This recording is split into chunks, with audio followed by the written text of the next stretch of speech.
საქართველოსთან პოლონეთში სამუშაოდ ჩასული მოქალაქეებისთვის ქვეყანაში შესulis წესები მკაცრდება.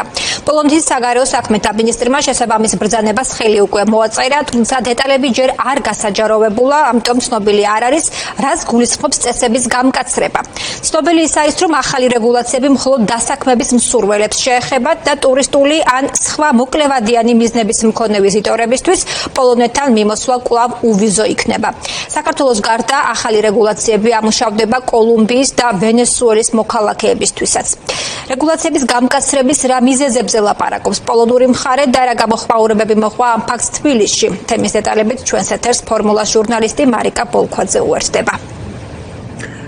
საქართველო, კოლუმბია და ვენესუელა ეს არის იმ სამი ქვეყნის ჩამონათვალი, რომელთა მიმართაც ვიზების პროგრამა, სამუშაო ვიზების პროგრამა დააწესა უშუალოდ პოლონეთმა, თუმცა პოლიტიკოსები შიშობენ, რომ მხოლოდ პოლონეთი არ იქნება ამ ქვეყნების ჩამონათვალში და მალე ეს ტენდენცია სხვა ქვეყნების შემთხვევაშიც გაგრძელდება. ახლა ქართველ მოქალაქეებს იმისთვის, რომ პოლონეთში მუშაობა გააგრძელონ, ვიზა დასჭირდებათ, ამასთან ერთად დაზღვეულები არ არიან არც ის მოქალაქეები, რომლებსაც უკვე აქვთ ნებართვა სამუშაო ვიზასთან დაკავშირებით პოლონეთში. თითოეულ მოქალაქეს, ვინც პოლონეთში ჩავა, ან უკვე იქ იმყოფება, მოუწევს, რომ ხელახლა მიმართოს საკონსულოს იმისთვის, რომ სამუშაო ვიზა მიიღოს და შემდგომში პოლონეთში ცხოვრება და მუშაობა გააგრძელოს, თუმცა არავინ არის დაზღვეული იმისგან, რომ საკონსულო მათ ნებართვას არ მისცემს, ან მისცემს შესაბამისად ბევრი ქართველი, არსებობს იმის რისკი, რომ ბევრი ქართველი დეპორტირებულ იქნეს პოლონეთიდან.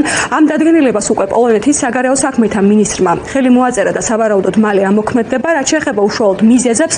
პირველი მიზეზი არის უკონტროლო მიგრაცია და ქართველების, კოლუმბიელების და ვენესუელელების არალეგალურად დასაქმება პოლონეთში, რასაც შემდგომში კრიმინალის მზარდი ტენდენცია მოჰყვება, რაც შეეხება პოლიტიკოსების შეფასებას. პოლიტიკოსებისთვის პირველ რიგში სამწუხაროა ის, რომ საქართველო ისეთ კრიმინალურ და მაღალი რისკის ქვეყნებთან ერთად არის ამ სიაში მოხვედრილი, როგორიც არის კოლუმბია, ვენესუელა და დაახლოებით ევროპისთვის იგივე რეპუტაცია აქვს უკვე ახლა საქართველოს, როგორც კოლუმბიასა და ვენესუელას. ამასთან ერთად ისინი შიშობენ, რომ ქართული ოცნების ამ არასწორ პოლიტიკას რის გამოც ახლა ქართველებს პოლონეთში წასვლა და ასე არალეგალურად მუშაობა უწევთ, ამ ყველაფერს შესაძლოა მოჰყვეს ისიც, რომ საქართველოს პრობლემა შეექმნას უვიზო მიმოსვლასთან დაკავშირებითაც და სამუშაო ვიზების შემდეგ ახლა შემდეგი ნაბიჯი ევროპისგან და ნიშანი უვიზო მიმოსვლის შეჩერების საფრთხე და მოლოდინი იყოს.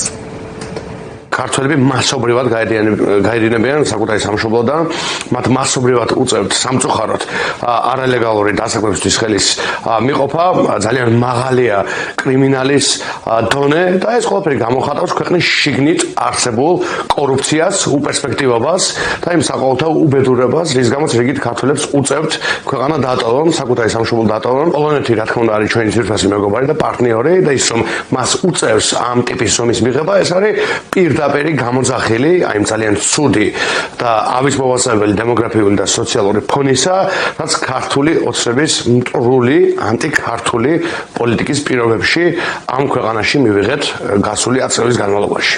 როდესაც ქვეყანა აწერს ხელს ვიზა ლიბერალიზაციის შეთანხმებას ევროკავშირთან, ეს გულისხმობს იმას, რომ იღებს ვალდებულებას, რომ უზრუნველყოს ისეთი გარემო, სადაც მისი მოქალაქეები არ დაარღვევენ უვიზო მიმოსვლის პირობებს. ძალიან ბევრი ქართველი მიდიოდა არალეგალურად სამუშაოდ და გარდა ამისა ძალიან მაღალია ქართულ კრიმინალთა დაჯგუფებათა რიცხვი.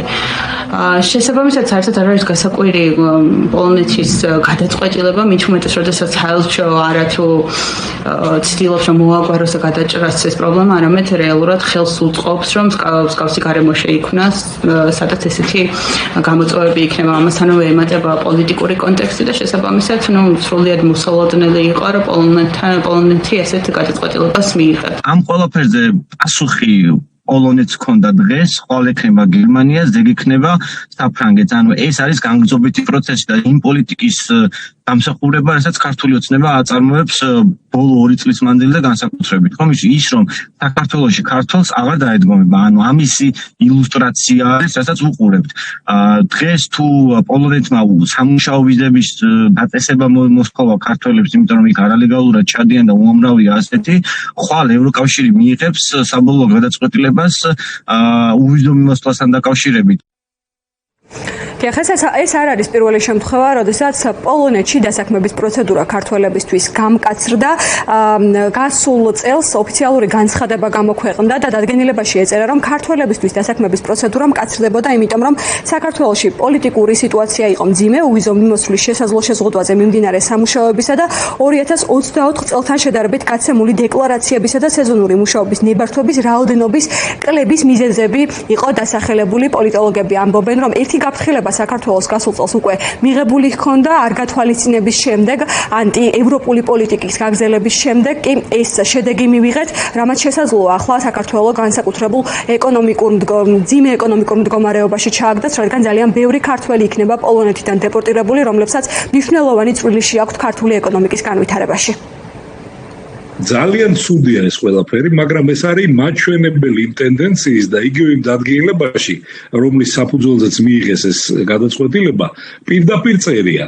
პოლიტიკური სიტუაციის გაუარესების უვიზო რეჟიმის გადახედვის გამო ხდება ეს თავარი პუნქტები არის, ასე ვთქვათ ეს.